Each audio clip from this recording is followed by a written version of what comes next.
Salut, c'est Trado, voilà ma vidéo de mise à jour pour l'or.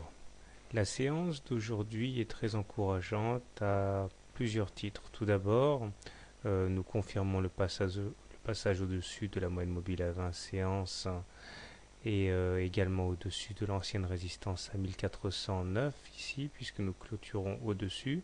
Mais nous avons également une clôture qui se situe au-dessus de la Bollinger supérieure ici, ce qui est assez rare. Malheureusement, cette clôture au-dessus des Bollinger ne se fait pas dans de bonnes conditions. Pour qu'il en fût ainsi, il aurait fallu que les Bollinger supérieurs et inférieurs divergent, ce qui n'est pas le cas. Donc c'est un signe positif qui est à relativiser.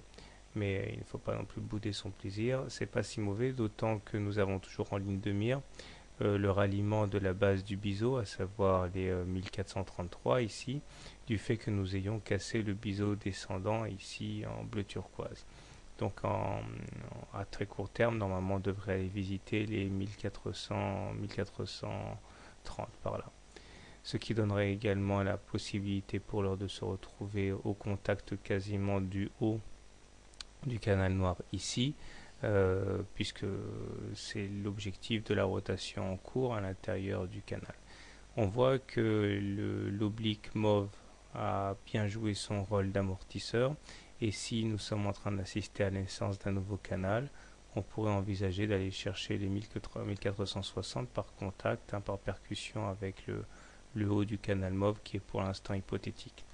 Les deux séances auxquelles on vient d'assister ont permis aux indicateurs techniques de s'améliorer singulièrement, puisque nous avons le MACD qui croît son signal à la hausse, un momentum clairement positif à présent, et le stochastique qui a quasiment intégré sa zone de surachat.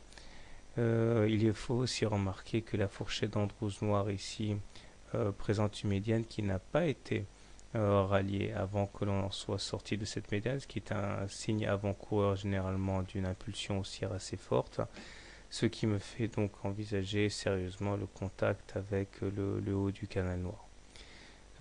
Par contre, on remarquera que la moyenne mobile à 20 séances n'est toujours pas haussière, ce qui veut dire qu'on n'est pas parfaitement en tendance haussière pour l'instant, et que si on s'en tient à la stricte théorie, puisque nous sommes au-dessus d'une moyenne mobile à 20 séances baissière, nous avons simplement mis fin à la tendance baissière. Mais il est vrai que les indicateurs techniques jouent clairement en faveur des haussiers. Dernière chose, on remarquera que la M7 est sur le point de croiser la M20 à la hausse, ce qui également est susceptible d'attirer son lot de traders haussiers. Alors pour le trade de l'or demain, si vous êtes haussier sur l'or, plusieurs solutions, hein. Soit vous attendez éventuellement un pullback sur la M7 ou la M20 pour acheter. C'est la solution la plus conservative. Si vous êtes un peu plus agressif, eh bien, il s'agira d'acheter sur les niveaux actuels en estimant que la résistance à 1409 qui a été vaincue fasse support à présent. L'idée serait quand même de mettre un stop loss en cas de clôture sous les 1409. L'objectif à court terme étant donc d'aller chercher le haut du canal noir. Pour les baissiers, par contre, plusieurs solutions également. Soit vous attendez qu'on aille chercher la précédente résistance à 1430, et dans le cas d'un refus de passer cette résistance, eh bien, initier un short. Soit vous attendez éventuellement qu'on réintègre les 1409, hein, la précédente résistance, en espérant qu'il s'agissait d'une fausse sortie. L'idée serait quand même de mettre clairement un stop loss en cas de franchissement des plus hauts du jour. Voilà. Personnellement, je m'en suis expliqué, puisque la M20 est toujours baissière et que nous sommes au-dessus.